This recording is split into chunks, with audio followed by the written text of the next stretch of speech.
Happy Hitler's Suicide Day, folks. That's not what this video's primarily about, but yeah. Can we make that a thing? Or is that too morbid? Anyway, I wanted to talk about oaths of allegiance in the UK today, which I understand has its origins in Magna Carta.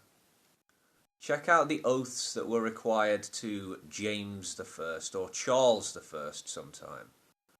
Bit wordy, to say the least. Kinda scary also. So, an MP cannot take their seat, get paid, vote, debate, all that, until they take an oath or a solemn affirmation. The oath goes, I, your name, swear by Almighty God that I will be faithful and bear true allegiance to Her Majesty Queen Elizabeth, her heirs and successors, according to law, so help me God. And they take this oath in the Scottish Parliament and the Welsh Assembly also, not in Northern Ireland though. Judges and magistrates have to swear oaths to the monarchy. Police officers in England and Wales have to swear an oath to the Queen, but not in Scotland or Northern Ireland, I understand.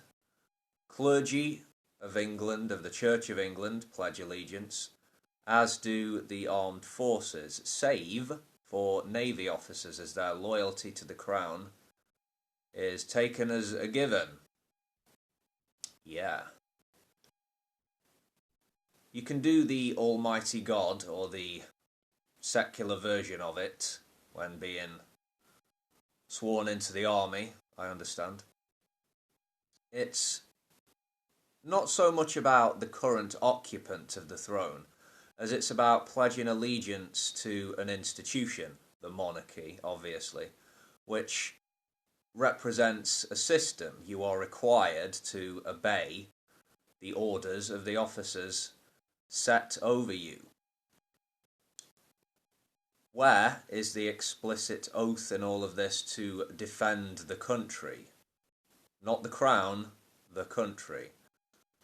Where is the explicit oath to defend democracy and the British people? Not in every sense can we reasonably call ourselves a modern state like a France or a USA, for example. But if I were going into the armed forces, or, very unlikely, becoming a member of parliament, I'd take an oath, despite my Republican beliefs, leanings. Why? Because sometimes you got to do and you got to say things that don't sit well with you in order to serve a higher purpose, or purposes, if you will. Maybe you agree with that, maybe you don't. We also have citizenship ceremonies, as I'm sure they do in many other countries.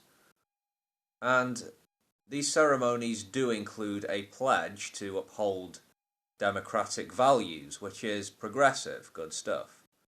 But again, on becoming a British citizen, that their oath by Almighty God to Queen Elizabeth II and her heirs and successors is there. Yep.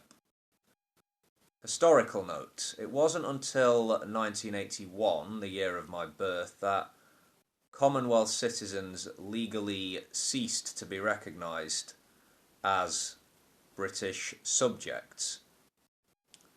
The term subject, post-1983 when the law came into force, has a kind of more complicated meaning, legally speaking, than some would be aware, I suspect.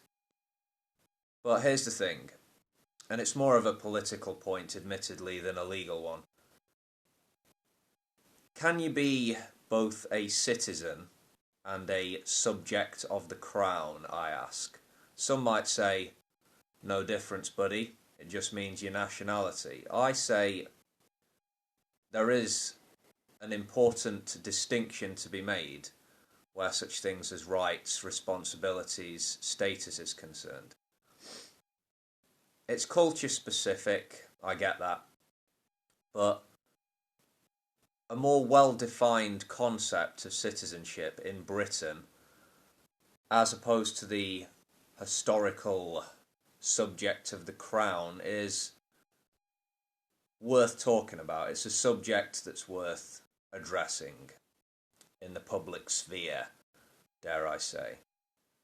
I definitely fall on the side of civic republican conception of citizenship. It's about participation of the democratic variety, man. Don't know why I said man there. Yeah, I'm going to end it on that note. See you later, folks. Let me know what you think in the comments, as always. Peace.